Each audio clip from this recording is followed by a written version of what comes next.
The earliest record of building in the northeast was over 2,000 years ago. Hadrian needed to change his empire. He needed to innovate. He needed a border. He needed a wall. So he built it. The world changed and revolution came. Many important innovations of the Industrial Revolution were forged in our region. The coal and iron used to power it were mined here. The steam engines that accelerated it were designed here. The bulbs that shed light on our creativity were developed here. And as we built it, we forged a manufacturing community. Our region helped to build it. The world constantly evolves. We now have new technology and industries. They are growing at a rapid pace and require a skilled workforce. The jobs are on our doorstep and technology is everywhere. We need to take control again and build it. Can you think of a job that you might be doing in 5 years' time that won't involve technology? Perhaps you want to be a smartphone developer, building apps for smartphones, or working for a tech company. How big are these companies though?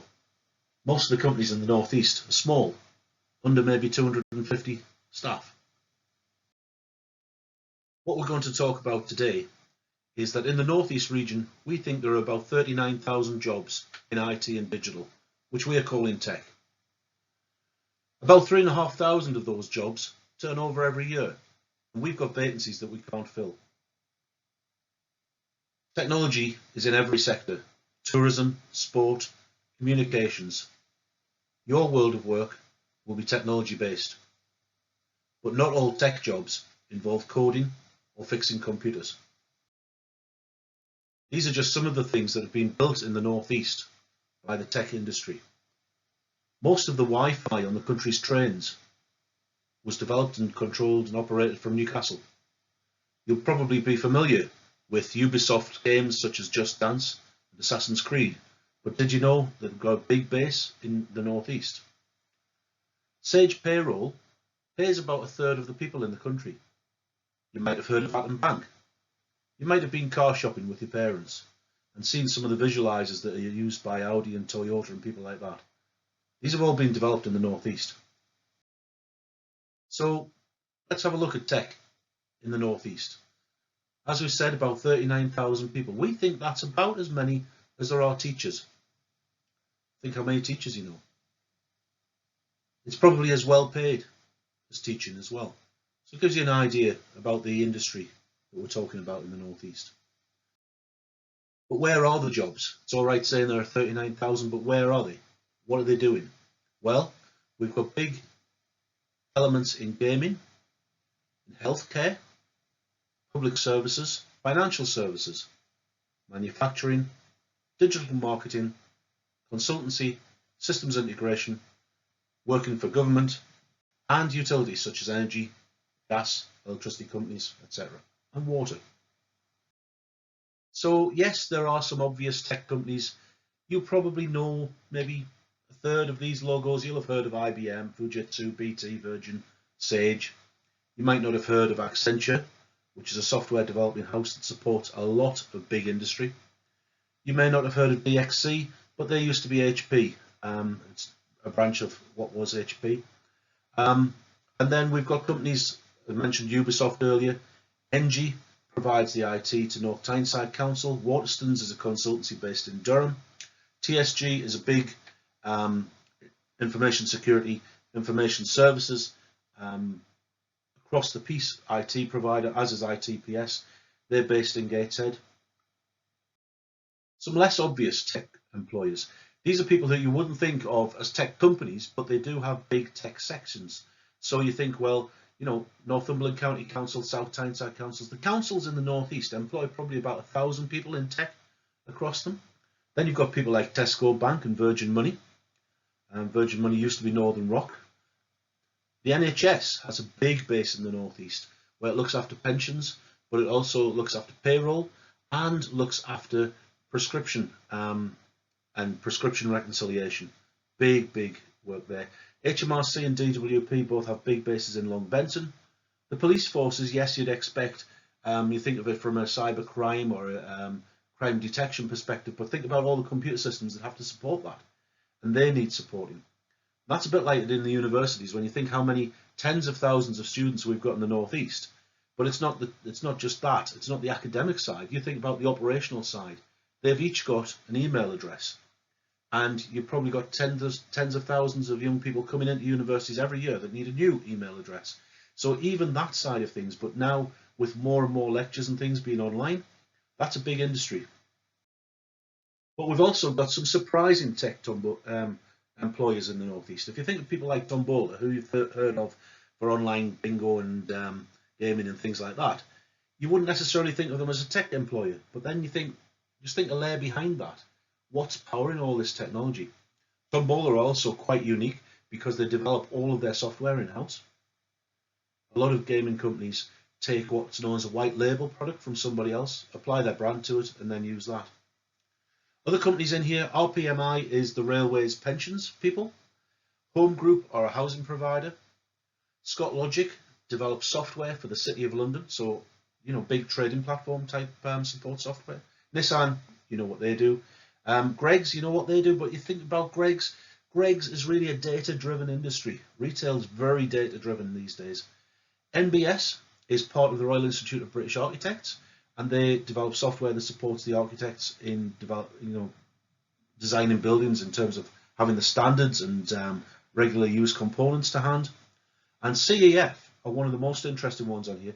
CEF are based in Durham, and they're a wholesale electrical unit sort of sales. So they sell light switches to electricians, and obviously bigger gear than just light switches. But what's interesting about CEF is they have a video production studio. So yeah, they make videos. They stick them on YouTube, etc., to show electricians how to use the products that they're selling. So yeah, there's all sorts of surprising tech employers. A lot of them quite niche, but in the Northeast. So what are the jobs? We've looked at where they are. Let's see what they are. So the highest numbers, yeah, software development, online marketing, business development, web development, project management. So straight away, you're seeing these aren't all what we call really hard tech jobs, but these are jobs in the IT industry that need a wide range of skills. IT managers, IT consultants. Obviously, some of the new jobs and some of the very niche ones are in small numbers. So things like games designers, animators, web designers, data scientists and creative directors. There are not so many of those, but if you look to see where the fastest growing ones are, software development, online marketing, business development, web development, project management, they're some of the areas that are probably going to have shortages and be good areas for you to look at jobs-wise. So we've talked about the growth areas in terms of jobs, but what about the sectors? Well, advanced manufacturing, there's a big plant, or a big park, should we say, being built right next to Nissan. Big data, yeah, big data and data analytics, data science is a big area. If you're into your maths and into your stats, that's probably an area to look at. Automotive software, healthcare and biomedical, the big research institutions in Newcastle looking into aging and biomedical stuff, not least the new lighthouse sort of facilities for COVID. Cloud computing, yeah, absolutely massive. It's the way the world's going at the moment. Data science, finance and accounting, and we've already touched on games and gaming and gambling online. But the Northeast strengths, this is outside of tech. Here the things that the Northeast is strong in, recognised internationally. Advanced manufacturing, smart data, automotive, and you can see the connections there. It all links across. But it's not all about coding. There are about 100 job roles in IT and digital, and that's everything from the hard techie stuff, which you might have thought of already, but also through to sales and marketing. Somebody has to sell this stuff, somebody has to promote it, and also telephone support. We mentioned Ubisoft earlier, and you'll have seen the Assassin's Creed logo there. Ubisoft has its European and Middle East customer support centre in Newcastle, above Haymarket Metro, and it employs 30 odd people speaking almost as many different languages. So really interesting things you don't know, and one of the things working in tech in the Northeast, you're always coming across interesting things you wouldn't expect to be going on here in the region. So some of the non-coding jobs, online content management. If you like your English, if you're thinking about journalism and the like, Well, yeah, every web page you read has to be written. Sales and marketing, purchasing and supply, it's an important aspect that. You think about all your supply chains. Not everybody builds everything top to bottom. Everybody brings in components or has somebody do outside work for them. Project management, that's pulling all that together. Yeah, design. How many buttons should you have on that telephone interface for that app? Should you have 13 buttons, 4 buttons, nice big clear buttons, usability and all that sort of thing? Comes into it. Customer support we've mentioned. Needs analysis, this is a really important aspect. If you're looking especially at user-centered design, you start with the user. What does the user want? What does the user need? And all that has to be catalogued before anybody goes off to build any nice fancy solutions. You've got to build it around what the customer actually needs. Information security is absolutely vital. There's a lot of information about work in information security, and you'll probably be able to find that quite easily with a Google search. Business analysis used to be a bit more like time and motion, but this now is looking at business, how things work now, and could you apply a bit of technology and make them work better? Not necessarily technology for technology's sake, but about smarter working. Data analysis we've talked about a little bit. Client relationship, account management. Yeah, all these, all business relies on relationships. So if you're working for a company and you've got a client, it's maintaining that interface. Who looks after, you might look after 10 clients in the Northeast or and the like. It's that sort of situation. You are the face of your company as far as that client's concerned. And networks and telephony management, changing all the time because of new technologies and new ways of working with software-defined networking and things like that. But it's an interesting area, and the move away from handsets to soft phones and internet-based telephony is very interesting at the moment. So there's lots of non-coding jobs. Now, in terms of salaries, I said there were probably about as many people as there are in teaching. Yeah, the salaries maybe around the same sort of areas. Support engineers sort of salaries, maybe along the lines of teaching. And yes, as you'd expect, the higher up the tree you get, there are fewer jobs, but they're better paid. But it gives you an idea of the sort of salaries that we're looking at. If you went in at 18 into tech, you're talking probably about £20,000 as a job, unless you're in an apprenticeship role. And what I would say is just count the bullet points on that slide.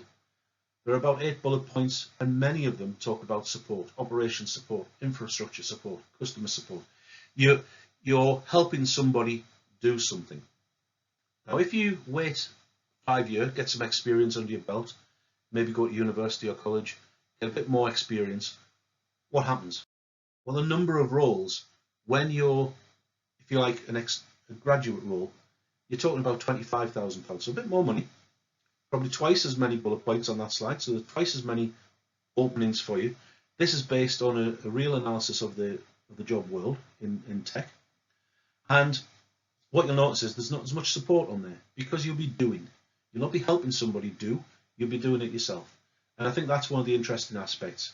You can go in a support role and work your way up, but you've got to rely on openings coming up for you to be able to do that. So your pathways to tech, yeah, top tip, get your maths and English. Get those out of the way, because whatever else you're doing, somebody's going to look back to your GCSE maths and English results and check that you've got them. You do need computer science, maths or sciences for some roles, but not all roles. Business subjects, yeah, creative subjects. And yes, get involved with some clubs or problem-solving competitions. Hackathons, they're often called in tech, where you would go along, you might be part of a team, you might not be the techie person, but you might be the person coming up with the idea. Don't think all project management is like it is on The Apprentice. That's not quite the way it often works in business. But yes, get involved in a team looking at how to solve some problems. It's an ideal area if you're looking at work experience, especially at the moment, a virtual work experience to do some teamwork and problem solving. Obviously, look at sixth form college apprenticeships. Look at degree apprenticeships. They're often a really interesting way to get through there. Universities, especially look for courses that are accredited by industry or supported by industry or have really good links with employers. They're probably the most relevant courses, rather than teaching you something academic. It's what industry is actually looking for. And obviously tie that back as well to the roles that are in the highest demand. So in summary, there's all this tech floating about, but it needs designing, it needs building, it needs operating, it needs supporting, it needs marketing, etc., etc. There are jobs for you in IT locally, and they're not all in coding. Look at sixth form opportunities, look at apprenticeships, look at college and university options. So we're from Dynamo Northeast. Dynamo Northeast is the Northeast's tech cluster, and it brings together all sorts of people working across the tech organisations that we've talked about earlier. It connects those organisations through events, conferences and awards.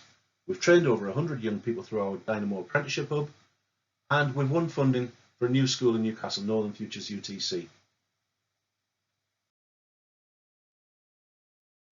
Thank you for watching. Good luck.